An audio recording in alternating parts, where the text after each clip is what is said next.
सभी प्रतियोगी परीक्षार्थियों के लिए करंट अफेयर्स के टॉप 50 क्वेश्चन आप लोग को आज दिए जा रहे हैं, जो काफ़ी इम्पॉर्टेंट है और सभी प्रतियोगी परीक्षा में पूछे जाने की संभावना है। प्रश्न के साथ साथ आपको कुछ इम्पॉर्टेंट पॉइंट भी आपको मिलेगा, वहाँ से भी क्वेश्चन बनेगा, तो आपको क्वेश्चन करने में आसानी होगी, क्वेश्चन गलत नहीं होंगे। परीक्षा की दृष्टि से ये काफ़ी महत्वपूर्ण है। आइए स्टार्ट करते हैं। क्वेश्चन नंबर 1, प्रधानमंत्री नरेंद्र मोदी ने किस राज्य में छत्रपति शिवाजी महाराज की प्रतिमा का अनावरण किया? इस प्रश्न का सही उत्तर है विकल्प डी, महाराष्ट्र में किया गया है। इम्पॉर्टेंट पॉइंट क्या है? जो प्रश्न अन्य बन सकते हैं उनके भी आंसर आपको इम्पॉर्टेंट पॉइंट से मिल जाएगा।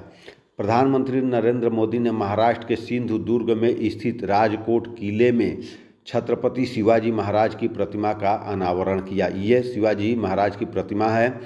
इंडियन नेवी के इतिहास को दिखाने के लिए नौसेना दिवस के मौके पर एक प्रदर्शनी का आयोजन भी किया गया, जहां शिवाजी महाराज के समकालीन जहाज के कई मॉडल बनाया गया था। और यहाँ से नौसेना दिवस अगर पूछ लेता है कि नौसेना दिवस कब मनाया जाता है, तो नौसेना दिवस जो है 4 दिसंबर को मनाया जाता है। अगला प्रश्न, सियाचिन में तैनात होने वाली भारतीय सेना की पहली महिला चिकित्सा अधिकारी कौन बनी है? इस प्रश्न का सही उत्तर है विकल्प ए, गीतिका कौल। विकल्प ए, गीतिका कौल। गीतिका कौल के बारे में भी कुछ इम्पॉर्टेंट पॉइंट है। गीतिका कौल ने दुनिया के सबसे ऊंचे युद्ध क्षेत्र सियाचिन में तैनात होने वाली भारतीय सेना की पहली महिला चिकित्सा अधिकारी बनकर इतिहास रच दिया है। यानी गीतिका कौल पहली जो है कि महिला चिकित्सा अधिकारी है सेना में। इससे पहले उन्होंने प्रतिष्ठित सियाचिन बैटल स्कूल में इंडक्शन प्रशिक्षण सफलतापूर्वक पूरा किया था। क्वेश्चन नंबर 3 है, FIH पुरुष हॉकी विश्व कप 2023 का खिताब किसने जीता है? इस प्रश्न का सही उत्तर है विकल्प बी, जर्मनी। और इससे इम्पॉर्टेंट प्रश्न क्या है? पुरुष FIH विश्व कप का यह मुकाबला भारत के भुवनेश्वर के कलिंगा स्टेडियम में खेला गया था। उप विजेता बेल्जियम रहा। आयोजन स्थल भुवनेश्वर रहा। संस्करण पूछेगा तो ये 15वां संस्करण था। और जो है कि अगला क्वेश्चन है, हवाई मार्ग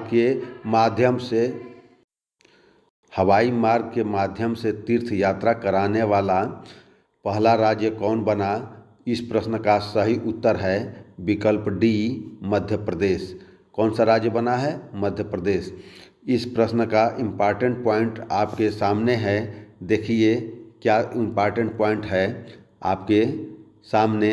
21 मई 2023 को तीर्थयात्रियों का पहला जत्था भोपाल हवाई अड्डे से उत्तर प्रदेश के प्रयागराज जाने के लिए रवाना हुआ। यहाँ से जो प्रश्न बनेगा कि कब रवाना हुआ, तो 21 मई 2023। कहाँ से हुआ? भोपाल से हुआ। और कहाँ के लिए हुआ? तो उत्तर प्रदेश के प्रयागराज के लिए है। मुख्यमंत्री तीर्थ दर्शन योजना मध्य प्रदेश सरकार की प्रमुख योजनाओं में से एक है। मुख्यमंत्री तीर्थ दर्शन योजना वर्ष 2012 में शुरू की गई थी। कब शुरू की गई थी? 2012 में। इस योजना में राज्य के वरिष्ठ नागरिकों को देश के चिन्हित तीर्थ स्थलों की निःशुल्क यात्रा कराई जाती है। यात्रा कैसी है? निःशुल्क कराई जाती है। अगला प्रश्न है, भारत का पहला संविधान साक्षर जिला कौन सा बना है? भारत का पहला संविधान साक्षर जिला कौन बना है? इस प्रश्न का सही उत्तर है विकल्प बी, केरल। कोल्लम जिला है केरल राज्य का। इसके इम्पॉर्टेंट पॉइंट है, केरल का एक जिला ऐसा है जहां के नागरिक को संविधान के प्रमुख बिंदु पता है। इस जिले का नाम कोल्लम है। यहाँ 10 साल की उम्र पार कर चुके हर बच्चे को संविधान का मूल ज्ञान है, यानी मुख्य बातें उनको पता है। 2 साल पहले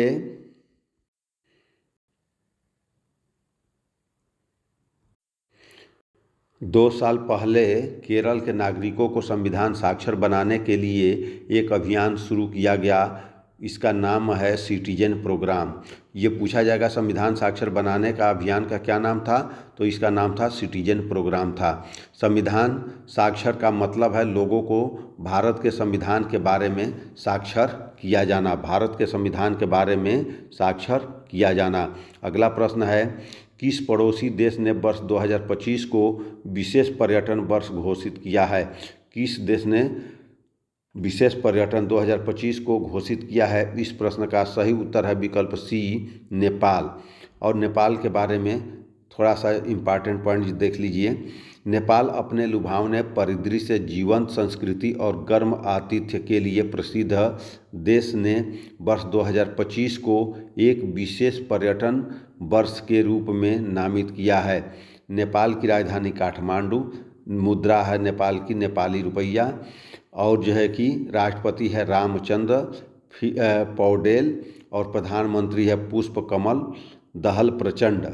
अगला प्रश्न है, पीएम मोदी ने मई 2023 में दुनिया के किस शहर में महात्मा गांधी की प्रतिमा का अनावरण किया है? इस प्रश्न का सही उत्तर है विकल्प बी, हिरोशिमा। और ये हिरोशिमा जापान का नगर है, शहर है। और यहाँ पर द्वितीय विश्व युद्ध में अमेरिका द्वारा परमाणु बम गिराया गया था हिरोशिमा और नागासाकी पर। कब गिराया गया था? 6 अगस्त 1945 और नागासाकी पर 9 अगस्त 1945 को गिराया गया था। अब इसके अन्य इम्पॉर्टेंट पॉइंट जान लीजिए कि प्रधानमंत्री नरेंद्र मोदी ने मई 2023 में को जापान के हिरोशिमा में महात्मा गांधी की प्रतिमा का अनावरण किया। पद्म भूषण पुरस्कार से सम्मानित महात्मा गांधी की प्रतिमा को मूर्तिकार राम बनजी सुतार ने तैयार किया था। यह कांसे की बनी 42 इंच ऊंची प्रतिमा है। जापान की राजधानी टोक्यो, मुद्रा जापानी येन और प्रधानमंत्री फूमियो किशिदा है। अगला प्रश्न देखिए, राष्ट्रपति भवन दिल्ली में बने ऐतिहासिक मुगल गार्डन का नाम बदलकर नया नाम कर दिया गया है। इस प्रश्न का सही उत्तर है विकल्प बी, अमृत उद्यान। क्या कर दिया गया है? अमृत उद्यान कर दिया गया है। अगला प्रश्न है, किस भारतीय नेता को फिजी का सर्वोच्च सम्मान companion of the order of Fiji मिला है? इस प्रश्न का सही उत्तर है विकल्प ए, प्रधानमंत्री नरेंद्र मोदी को। इसका इम्पॉर्टेंट पॉइंट है, दक्षिण प्रशांत महासागर में स्थित एक देश, राजधानी सुवा है, राष्ट्रपति विलियम काटोनीवेरे हैं, प्रधानमंत्री सितवेनी राबुका है, आधिकारिक भाषाएं हैं अंग्रेजी, फ्रीजियन और हिंदी, मुद्रा है फिजियन डॉलर।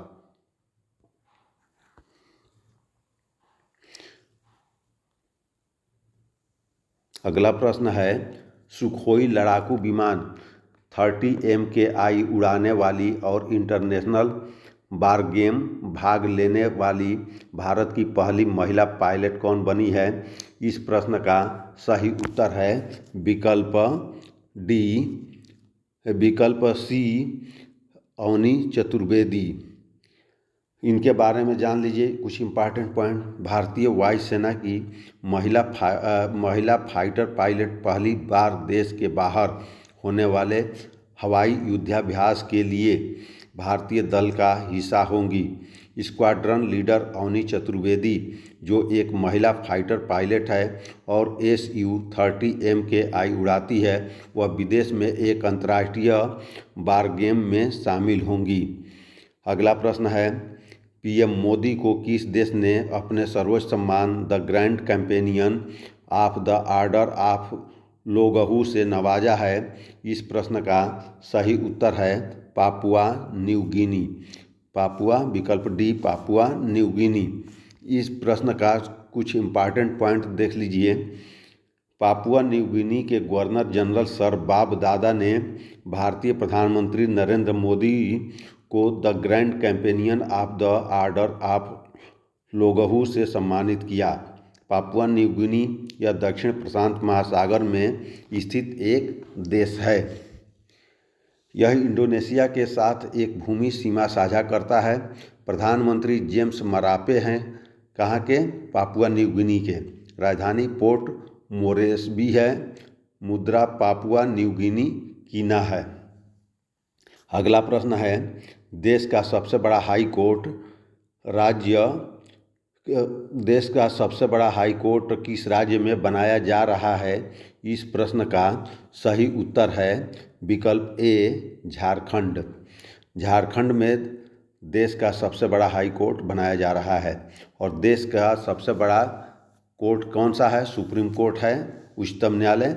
और देश में 25 उच्च न्यायालय है।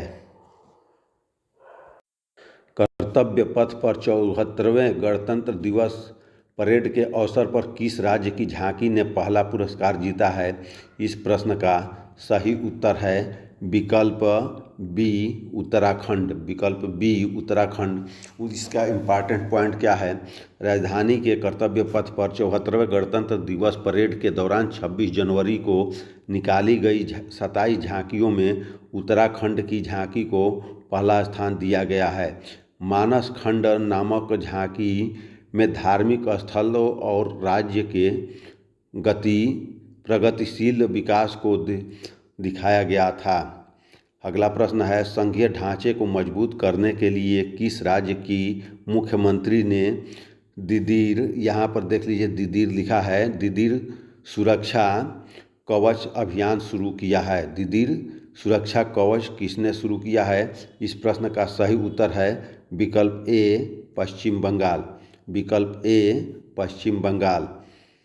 अगला प्रश्न है, अल ओहद अद हिंद किन दो देशों के बीच एक संयुक्त सैनिक अभ्यास है? इस प्रश्न का सही उत्तर है विकल्प आपका जो है कि डी है, भारत और सऊदी अरब। विकल्प डी, भारत और सऊदी अरब। इसके कुछ महत्वपूर्ण बिंदु है। अल मोहद अल हिंदी भारत और सऊदी अरब के बीच एक संयुक्त नौसेना अभ्यास है। यह अल मोहद अल हिंदी अभ्यास का दूसरा संस्करण है। ये कौन सा संस्करण है? दूसरा है। यह अभ्यास भारत और सऊदी अरब के बीच रक्षा संबंधों को और मजबूत करेगा। अगला प्रश्न है, नए संसद भवन के उद्घाटन के दौरान कितने रुपए का सिक्का जारी किया जाएगा? मतलब कि ये जो है कि जब नया संसद का उद्घाटन हुआ था तो कितने रुपए का सिक्का जारी किया गया था? तो इस प्रश्न का सही उत्तर है विकल्प सी, 75 रुपीज़ का। इम्पॉर्टेंट है, इसे कोलकाता मिंट में ढाला गया है। यह सिक्का 50% चांदी, 50% चांदी, 40% तांबा, 5% निकल और 5% जस्ता के मिश्रण से बना है। सिक्के के एक तरफ अशोक स्तंभ होगा जिसके नीचे सत्यमेव जयते लिखा होगा। इस अवसर पर एक डाक टिकट भी जारी किया गया है। ये जो है कि इम्पॉर्टेंट पॉइंट याद रखिएगा। दुनिया का पहला ताड़ के पत्तों का पांडुलिपि संग्रहालय कहाँ खोला गया है? इस प्रश्न का सही उत्तर है विकल्प सी, केरल के तिरुवनंतपुरम। यानी विकल्प सी, तिरुवनंतपुरम केरल में ये खोला गया है। इसके इम्पॉर्टेंट पॉइंट क्या है? केरल की राजधानी तिरुवनंतपुरम में हाल ही में दुनिया का ताड़ के पत्तों का पहला पांडुलिपि संग्रहालय खोला गया है, जिससे राज्य सांस्कृतिक और शैक्षणिक रूप से और अधिक समृद्ध हुआ है। अगला प्रश्न है, मधुमक्खियों के लिए किस देश ने दुनिया के पहले टीके के उपयोग को मंजूरी दी है? इस प्रश्न का सही उत्तर है विकल्प डी, अमेरिका। संयुक्त राज्य अमेरिका ने मधुमक्खियों के लिए दुनिया के पहले टीके के उपयोग को मंजूरी दी है। यह अमेरिकी फूल ब्रूड रोग से होने वाली मौतों को रोकने के लिए बनाया गया है। कौन सा रोग? फूल ब्रूड रोग। इसका उद्देश्य बैक्टीरियम पैनी बैसिलस लार्वा के कारण होने वाली अमेरिकी फूल ब्रूड बीमारी से बचाव करना है। इस टीके का प्रयोग जो है कि फूल ब्रूड बीमारी से बचाव करना है। पूर्ण डिजिटल बैंकिंग वाला भारत का पहला राज्य कौन सा बन गया है? इस प्रश्न का सही उत्तर है विकल्प बी, केरल। केरल जो है कि पूर्ण डिजिटल बैंकिंग वाला भारत का राज्य बन गया है। इसका इम्पॉर्टेंट पॉइंट क्या है? मुख्यमंत्री पिनाराई विजयन ने केरल को पूरी तरह से डिजिटल बैंकिंग लागू करने वाला देश का पहला राज्य घोषित किया। केरल राज्य के सभी जिलों में कम से कम एक बचत और चालू खाते को डिजिटलाइज करने वाला पहला राज्य बना है। कौन सा? केरल बना है। अगला प्रश्न है, दुनिया के टॉप 500 ग्लोबल सुपर कंप्यूटिंग सूची में किस भारतीय कंप्यूटर को 75वें स्थान पर रखा गया है? 75वें स्थान पर रखा गया है। इस प्रश्न का सही उत्तर है विकल्प सी, एरावत। इसके बारे में जान लीजिए। इम्पॉर्टेंट पॉइंट, जर्मनी में अंतर्राष्ट्रीय सुपर कंप्यूटिंग सम्मेलन में सीडेक पुणे में स्थित एआई सुपर कंप्यूटर ऐरावत ने प्रतिष्ठित शीर्ष 500 ग्लोबल सुपर कंप्यूटिंग सूची में 75वें स्थान पर एक प्रभावशाली वैश्विक रैंकिंग हासिल की। यह उपलब्धि एआई सुपर कंप्यूटिंग के क्षेत्र में भारत को एक अग्रणी राष्ट्र के रूप में स्थापित करती है। ऐरावत एआई पर भारत सरकार ने राष्ट्रीय कार्यक्रम का हिस्सा है और देश की एआई क्षमताओं में एक महत्वपूर्ण प्रगति का प्रतिनिधित्व करता है। अगला प्रश्न है, राष्ट्रीय स्वास्थ्य प्राधिकरण के नए निदेशक बने हैं। राष्ट्रीय स्वास्थ्य प्राधिकरण एनएचए के नए निदेशक बने हैं। इस प्रश्न का सही उत्तर है विकल्प सी, प्रवीण शर्मा। विकल्प सी, प्रवीण शर्मा के बारे में थोड़ा सा इम्पॉर्टेंट चीज़ जान लीजिए कि ये प्रवीण शर्मा कौन है। तो प्रवीण शर्मा को राष्ट्रीय स्वास्थ्य प्राधिकरण के निदेशक के रूप में नियुक्त किया गया। प्रवीण शर्मा को स्वास्थ्य और परिवार कल्याण मंत्रालय के तहत राष्ट्रीय स्वास्थ्य प्राधिकरण आयुष्मान भारत डिजिटल मिशन में निदेशक के रूप में नियुक्त के लिए चुना गया है। एनएचए, नेशनल हेल्थ अथॉरिटी स्थापना कब हुई थी? अगर इस प्रश्न को पूछा जाएगा कि इस एनएचए की स्थापना कब हुई थी, तो 2018 में। मंत्रालय के अधीन, किस मंत्रालय के अधीन है? स्वास्थ्य और परिवार कल्याण मंत्रालय के अधीन है। अगला प्रश्न है, डिजिटल तरीके को पूरी तरह से अपनाने वाला भारत का पहला केंद्र शासित प्रदेश कौन सा बना है? इस प्रश्न का सही उत्तर है विकल्प ए, जम्मू कश्मीर। इम्पॉर्टेंट पॉइंट है, जम्मू और कश्मीर प्रशासन के डिजिटल तरीके को पूरी तरह से अपनाने वाला भारत का पहला केंद्र शासित प्रदेश बन गया है। जम्मू और कश्मीर में सभी सरकारी और प्रशासनिक सेवाएं वर्तमान में केवल डिजिटल रूप से प्रदान की जाती है। अगला प्रश्न है, पूरी तरह से ई शासित राज्य कौन सा बना है? ई शासित मतलब इलेक्ट्रॉनिक शासित राज्य कौन सा बना है? इस प्रश्न का सही उत्तर है विकल्प सी, केरल। विकल्प C, Kerala. Tennis tournament Australian Open 2023 के ग्रैंड स्लैम में पुरुष एकल का खिताब किसने जीता है? इस प्रश्न का सही उत्तर है नोवाक जोकोविच, सर्बिया। विकल्प डी, नोवाक जोकोविच, सर्बिया। विकल्प डी सही है। सभी आदिवासियों को बुनियादी दस्तावेज प्रदान करने वाला भारत का पहला जिला कौन सा बना है? तो भारत का पहला जिला कौन बना है? विकल्प बी, वायनाड, केरल। विकल्प बी, वायनाड, केरल। अगला प्रश्न है, भारतीय वायुसेना की पश्चिमी कमान के नए कमांडिंग इन चीफ कौन बने हैं? इस प्रश्न का सही उत्तर है विकल्प डी, पंकज मोहन सिन्हा। विकल्प डी, पंकज मोहन सिन्हा। इनके बारे में कुछ इम्पॉर्टेंट है। वे एक प्रमुख लड़ाकू स्क्वाड्रन के कमोडोर कमांडेंट हैं और वर्तमान नियुक्ति पर आने से पहले वायुसेना मुख्यालय में वायु संचालन महानिदेशक के पद पर थे। एयर मार्शल पंकज मोहन सिन्हा को विशिष्ट सेवा पदक और अति विशिष्ट सेवा पदक से सम्मानित किया जा चुका है। राष्ट्रपति द्रौपदी मुर्मू ने किस राज्य के राजभवन में संविधान पार्क का उद्घाटन किया है? इस प्रश्न का सही उत्तर है विकल्प बी, जयपुर, राजस्थान। खबरों में रहा नवेगांव नागजीरा टाइगर रिजर्व किस राज्य में स्थित है? इस प्रश्न का सही उत्तर है विकल्प ए, महाराष्ट्र।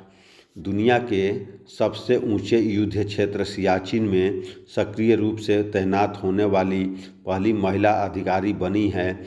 उनका नाम क्या है? इस प्रश्न का सही उत्तर है कैप्टन शिवा चौहान। कैप्टन शिवा चौहान, विकल्प ए। इसका इम्पॉर्टेंट पॉइंट है, दुनिया के सबसे ऊंचे युद्ध क्षेत्र सियाचिन में कैप्टन शिवा चौहान सक्रिय रूप से तैनात होने वाली पहली महिला अधिकारी बनी है। तो इस तरह से इम्पॉर्टेंट प्रश्नों को भी देखते जाइए और इम्पॉर्टेंट बिंदु को भी ध्यान में रखिएगा। भारत की पहली अंडर वाटर मेट्रो सेवा किस शहर में शुरू की जाएगी? अंडर वाटर मेट्रो सेवा किस शहर में शुरू की जाएगी? इस प्रश्न का सही उत्तर है विकल्प बी, कोलकाता, पश्चिम बंगाल। ये पहली बार है जब देश में कोई मेट्रो नदी में बनी सुरंग से होकर निकली हो। सुरंग नदी तल को 13 मीटर नीचे है और ज़मीनी स्तर से 33 मीटर नीचे है। कोलकाता में देश की पहली अंडर वाटर मेट्रो की शुरुआत हो चुकी है।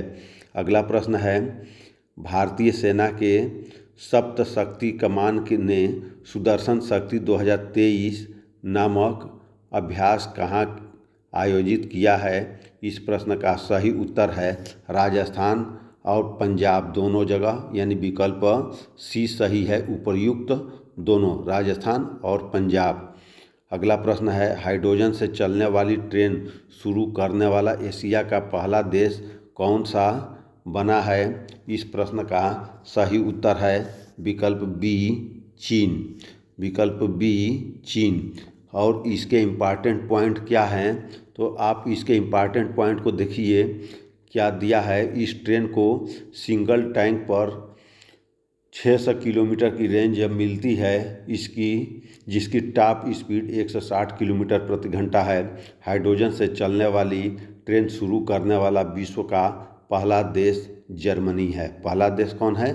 जर्मनी है।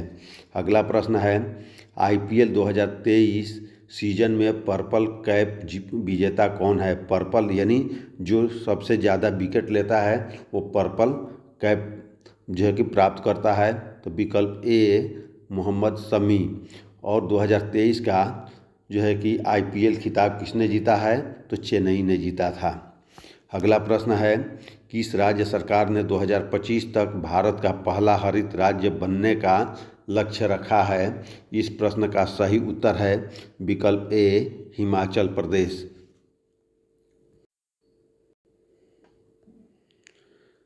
राष्ट्रीय मतदाता दिवस 2023 कब मनाया गया है? इस प्रश्न का सही उत्तर है विकल्प डी, 25 जनवरी। वैश्विक परिवार दिवस 2023 कब मनाया गया है? इस प्रश्न का सही उत्तर है विकल्प सी, 1 जनवरी को। अगला प्रश्न है, उत्तर प्रदेश की पहली महिला पुलिस कमिश्नर कौन बनी है? उत्तर प्रदेश की पहली महिला पुलिस कमिश्नर कौन बनी है? इस प्रश्न का सही उत्तर है विकल्प बी, लक्ष्मी सिंह। दुनिया के सबसे बड़े hockey stadium Birsa Munda stadium का उद्घाटन कहाँ हुआ है? इस प्रश्न का सही उत्तर है विकल्प ए, राउरकेला, उड़ीसा। विकल्प ए, राउरकेला, उड़ीसा में स्थित है। कोविड-19 के खिलाफ लड़ाई में योगदान देने के लिए पहले डॉक्टर पतंगराव कदम पुरस्कार 2022 से सम्मानित किया गया है। उनका नाम क्या है? इस प्रश्न का सही उत्तर है आधार पूनावाला। विकल्प ए, आधार पूनावाला। हाईटेक सिक्योरिटी और प्राइवेसी प्रदान करने के लिए किस भारतीय प्रौद्योगिकी संस्थान ने इनक्यूबेटेड फर्म ने स्वदेशी मोबाइल ऑपरेटिंग सिस्टम जो है कि भारोस विकसित किया है? इस प्रश्न का सही उत्तर है विकल्प D, IIT Madras. IIT Madras. 26 जनवरी 2023 को भारत ने अपना कौन सा गणतंत्र दिवस मनाया? इस प्रश्न का सही उत्तर है विकल्प बी 74वां। कौन सा दिवस मनाया है? 74वां जो है कि ये मनाया है। और इसके इम्पॉर्टेंट पॉइंट क्या है? 26 जनवरी 1950 में भारत में संविधान लागू हुआ था, जिसकी वजह से हर साल 26 जनवरी को हर साल गणतंत्र दिवस मनाया जाता है। मुख्य अतिथि कौन थे? अब्दुल फतह अल सीसी मिस्र के राष्ट्रपति थे। थीम क्या था? जन भागीदारी, पार्टिसिपेशन ऑफ द पीपुल। इसका और 26 जनवरी 2024 को अमेरिका के राष्ट्रपति जो बाइडेन यहाँ के मुख्य अतिथि के रूप में रहेंगे। अगला प्रश्न है, रेसेप तय्यिप ने किस देश का राष्ट्रपति चुनाव जीता है? किस देश का राष्ट्रपति चुनाव जीता है? इस प्रश्न का सही उत्तर है विकल्प ए तुर्की। इसे आधिकारिक तौर पर तुर्की गणराज्य के रूप में जाना जाता है। यह एक अंतर महाद्वीपीय देश है जो मुख्य रूप से पश्चिमी एशिया में अनातोलियन प्रायद्वीप पर स्थित है। इसकी राजधानी अंकारा है। इसकी मुद्रा तुर्की लीरा है। 23वें आईफा अवार्ड 2023 में बेस्ट फिल्म का अवार्ड किसे मिला है? इस प्रश्न का सही उत्तर है विकल्प सी दृश्यम 2। विकल्प सी दृश्यम 2। अगला प्रश्न है, दुनिया की सबसे लंबी कैलीग्राफिक म्यूरल का निर्माण किस देश में किया गया है? किस देश में किया गया है? इस प्रश्न का सही उत्तर है विकल्प डी सऊदी अरब। यानी दुनिया की सबसे लंबी कैलीग्राफिक म्यूरल का निर्माण किस देश में किया गया है? तो सऊदी अरब में किया गया है। इसका इम्पॉर्टेंट पॉइंट है, मुसलमानों के सबसे पवित्र शहरों में से एक मक्का की खूबसूरती में इजाफा करते हुए ग्रैंड मस्जिद अल हरम की तरफ जाने वाली सड़क पर दुनिया की सबसे लंबी कैलीग्राफी लगाई गई है। नए संसद भवन के द्वार का नाम बताएं। नए संसद भवन के द्वार का नाम क्या है? ज्ञान द्वार है, शक्ति द्वार है, कर्म द्वार है। यानी उपर्युक्त सभी विकल्प डी सही है। नया संसद भवन त्रिकोणीय है और इसमें एक गेट है। इसके नाम ज्ञान द्वार, शक्ति द्वार और कर्म द्वार रखा गया है। नए संसद भवन का द्वार हो गया है। नए संसद भवन के वास्तुकार का नाम बताएं। नए संसद भवन के वास्तुकार कौन थे? बिमल पटेल। विकल्प बी बिमल पटेल। नए संसद भवन के आर्किटेक्ट बिमल पटेल हैं। भवन का निर्माण टाटा प्रोजेक्ट कंपनी ने किया है। नया भवन त्रिकोणीय आकार का है क्योंकि जिस भूमि पर यह बना है वह त्रिभुजाकार है। अगला प्रश्न है, दुनिया के पहले फोटोनिक आधारित क्वांटम कंप्यूटर का निर्माण और व्यवसायीकरण कौन सा देश करेगा? इस प्रश्न का सही उत्तर है विकल्प ए कनाडा। और इसका जो है कि इम्पॉर्टेंट पॉइंट क्या है? कनाडा दुनिया के पहले फोटोनिक आधारित क्वांटम कंप्यूटर का व्यवसायीकरण करेगा। कनाडा के प्रधानमंत्री जस्टिन ट्रूडो ने दुनिया के पहले फोटोनिक आधारित 2 सहिष्णु क्वांटम कंप्यूटर के निर्माण और व्यवसायीकरण के लिए एक नए संघीय निवेश की घोषणा की है। तो ये कनाडा का जो है कि प्रधानमंत्री इसको व्यवसायीकरण के रूप में किया गया है। अगला प्रश्न है, नेपाल के किस पर्वतारोही ने आर्टिफिशियल पैरों के साथ माउंट एवरेस्ट फतह किया है? आर्टिफिशियल पैर यानी उनके पैर नहीं थे तो भी जो है कि माउंट एवरेस्ट को फतह किया है। इस प्रश्न का सही उत्तर है विकल्प सी हरिबुद्ध मागर। इम्पॉर्टेंट पॉइंट है, ब्रिटिश सेना के पूर्व गोरखा सैनिक हरिबुद्ध मागर 43 दोनों कृत्रिम पैरों की मदद से एवरेस्ट फतह कर दुनिया में इतिहास रचा है। यानी इनका पैर नहीं है तो भी जो है कि इतिहास रच दिया है। हरि ने अफगानिस्तान युद्ध में अपने दोनों पैर खोने के बावजूद दुनिया की सबसे ऊंची पर्वत चोटी माउंट एवरेस्ट को फतह किया है। अगला प्रश्न है, किस भारतीय मूल के व्यक्ति को नासा के नए चीफ टेक्नोलॉजिस्ट के रूप में नियुक्त किया गया है? नए टेक्नोलॉजिस्ट चीफ के रूप में नियुक्त किया गया है। इस प्रश्न का सही उत्तर है विकल्प डी, AC चारणिया। AC चारणिया। इनके जो है कि कुछ महत्वपूर्ण पॉइंट है कि जो है कि NASA national aeronautics and space administration स्थापना कब हुई थी? 29 जुलाई 1958 को। मुख्यालय वाशिंगटन DC। और बिल नेल्सन अध्यक्ष कौन है? Bill Nelson. और मोटो क्या है? For the benefits of all. For the benefit of all. तो इस तरह से 50 महत्वपूर्ण क्वेश्चन करंट के आप लोगों को सॉल्व कराया गया है, जो परीक्षा की दृष्टि से काफ़ी महत्वपूर्ण है। प्रश्न इम्पॉर्टेंट हैं। तो वीडियो अच्छी लगे तो इसे शेयर कीजिए, सब्सक्राइब कीजिए, कमेंट कीजिए, और आप लोग के परीक्षा के लिए काफ़ी लाभदायक होगी। और वीडियो को शेयर करने के लिए, सब्सक्राइब करने के लिए धन्यवाद।